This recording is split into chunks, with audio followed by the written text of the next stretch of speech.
이 위에 있는 친구들의 빨간불과 아래쪽에 있는 친구들의 파란 불빛을 봐보세요. 무슨 남북전쟁처럼 지도 나눠져 있죠? 그러니까 시가총액 상위 쪽의 종목분들이 지수를 깔아주는 형태, 지수를 지탱해주는 형태를 해줬고, 이해 종목군들은 경계성 매물들이 나오기 시작했다는 겁니다. 안녕하십니까, 화생왕 송대표입니다. 2025년도 1월 23일 목요일 현재 시간 오전 10시 41분 지나고 있습니다. 자, 먼저 시장 같이 한번 살펴보도록 하시죠. 먼저 새벽에 마감했던 다우지수는 전일 대비해서 0.3% 130포인트가 상승을 한 44,156포인트에서 상승 마감했습니다.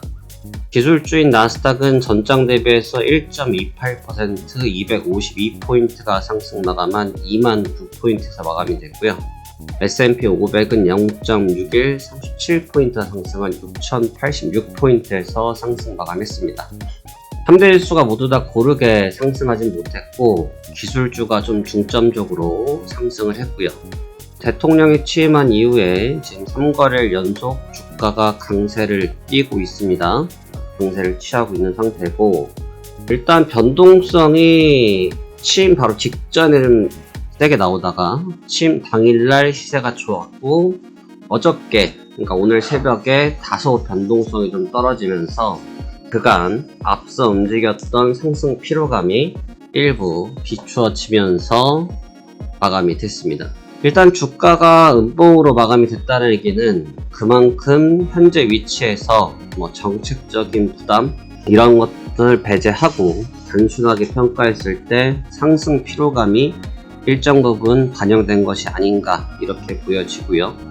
그렇기 때문에 일부 쉬어가는 동작을 보여줬고, 전강 후약까지는 아닌데 전반전이 굉장히 강했고 후반전이 갈수록 상승폭이 떨어지는 모습을 보여주면서 지난밤 증시가 마감이 됐습니다.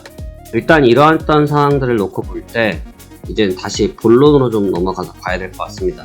시장을 왜 끌어내렸느냐, 끌어내렸다기보다는 왜 시장의 탄력을 계속 이어가지 못했느냐라는 부분인데, 지금 보시면 나와 있지만 개장 전부터 4.6 이하에 있었던 국채가 개장을 하면서 새벽 시가로 넘어가면 넘어갈수록 4.6%대 국면으로 넘어갔습니다. 사실 국채가 다시 4.6대에 있다라는 얘기는 증시 입장에서는 무조건 호재라고 받아들이기 어렵죠. 왜냐면 우리가 이미 앞서서 학습 효과가 있었는데 4.6대에서 맹한이 있다가 갑자기 4.7, 4.8을 때리기 시작하니까 시장이 일시적으로 급락하지 않았습니까? 그 현상처럼 사실 4.6대가 오면 흔히 말해서 몸이 어는 거예요. 숲길을 걸어가고 있어요. 숲길을 이렇게 걸어가고 있는데 나 혼자 걸어가고 있어요.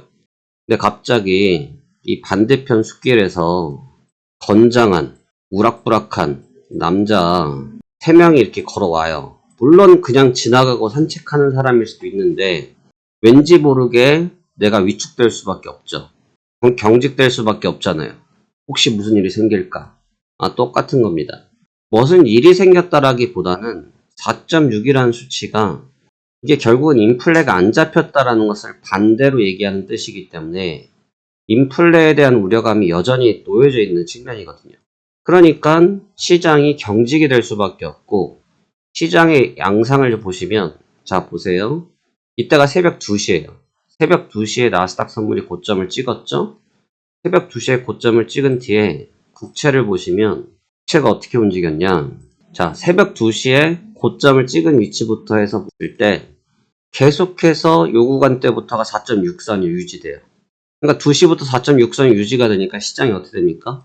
쪼르륵 내려오죠. 근데 국채가 치고 날아가는 게 아니니까, 날아가는 상황이 아니니까 주가가 급락 이런 상황은 아니었지만 방금 말씀드렸던 것처럼 위축된다는 거죠. 혹시 또 이런 상황들, 그런 부분들이 좀 많이 있었다고 볼 수가 있겠고요.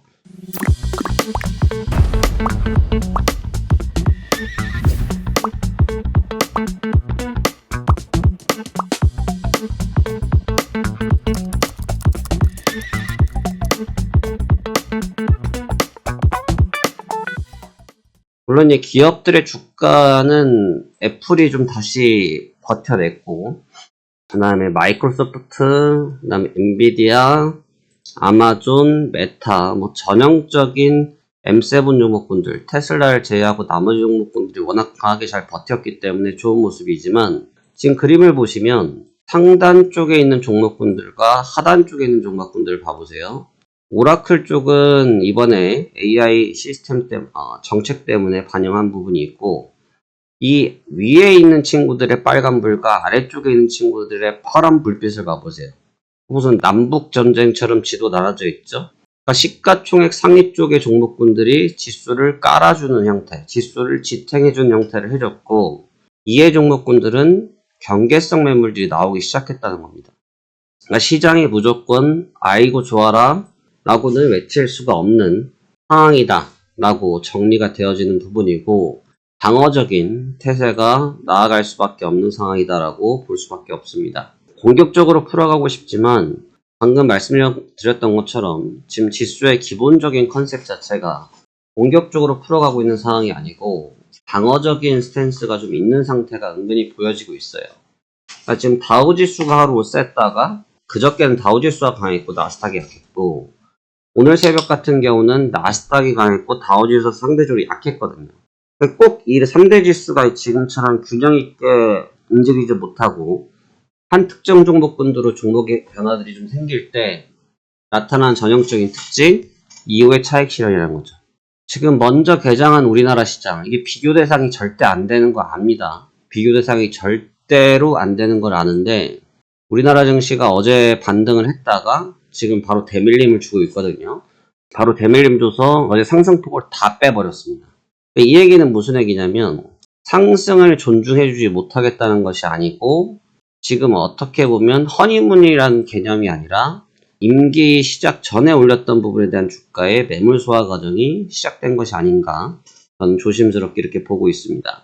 오늘장 바라봐야 될 관점은 어떤 관점이 되겠느냐라고 놓고 볼 때, 우선 제가 볼 때는 지금 상태에서의 조정 관점은 일부 이어지지 않겠냐라고 생각이 되고, 이 조정이 얼마나 깊을지는 저도 잘 모르겠습니다. 왜냐면 이게 지금 현물이 수반이 되는 상황이 좀 봐야 답이 좀 나오지, 현물이 수반되지 않고 움직일 때 주가 움직임은 좀 정확하지 않은 경우들이 좀 많고 부정확한 경우들이 많이 있거든요. 그렇기 때문에 현물 쪽의 움직임들을 다소 우리가 좀 집중적으로 평가를 같이 해서 풀어갈 필요가 있다라고 저는 평가를 하고 있습니다.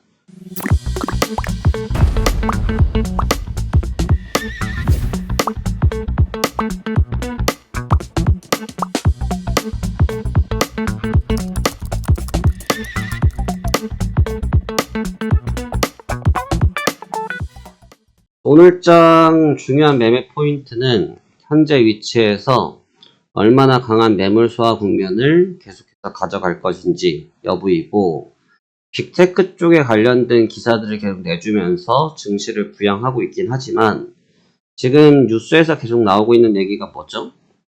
생각보다, 생각 외로 트럼프 대통령이 지금 관세에 대해서 분명히 언급을 하고 있긴 하지만 명확하게 때리고 있지 않아요.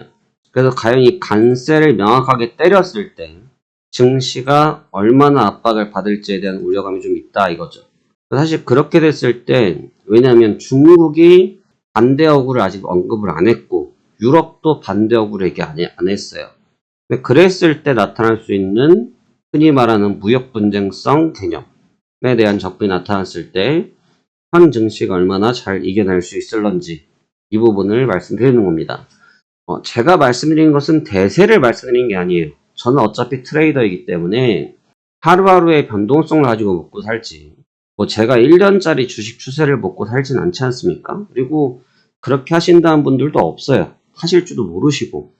무슨 얘기냐면, 그러한 이슈가 있었을 때 잠깐 눌리고 또 주가가 반등을 하겠다고 하지만 단기적인 충격을 피할 수는 없는 부분도 분명하게 있기 때문에 그 점을 열어두면서 오늘장 접근해봐야 되지 않을까 생각이 들고, 특히 다우지수에서 나타났던 이런 증상들, 강한 탄력 이후에 고가를 음봉으로 형성하면서 매도 신호가 나타났다 이런 신호들은 기본적으로 조심해야 되는 시그널들이기 때문에 방어적인 태세가 필요한 국면이 아닌가 이렇게 생각이 되어집니다. 지금 워낙 빅테크가 다시 좀 득세예요. 그래서 원래는 이제 빅테크가 이 정도까지는 득세는 아니었는데 어제 빅테크에 AI 관련돼서 대규모 투자, 그다음에 오라클, 소프트뱅크, 오픈 AI 이러한 내용들이 주가를 자극했지만 다시 시작되어지고 있는 경제지표, 오늘은 신규 실업수당 청구건수 나옵니다. 이런 지표들에서 주가가 얼마나 잘 이겨낼런지 같이 한번 지켜보시면서 오늘장 대응하셨으면 좋겠고, 국채가 다시 딸랑딸랑 하고 있습니다. 국채가 다시 딸랑딸랑 하고 있다. 이 4.6에서 골든벨을 치고 있을 때 주가의 긴장도는 높을 수밖에 없다. 그 높은 긴장도를 잘 활용해서 매매에 접근을 해야겠다 라는 의견을 전달해 드리도록 하겠습니다. 자, 그럼 오늘도 성공 투자하시길 바라겠고 저도 시장 참여 열심히 해보도록 하겠습니다. 오늘 시황 브리핑은 여기까지 전달해 드리도록 하죠. 감사합니다. 파생원 송 대표였습니다.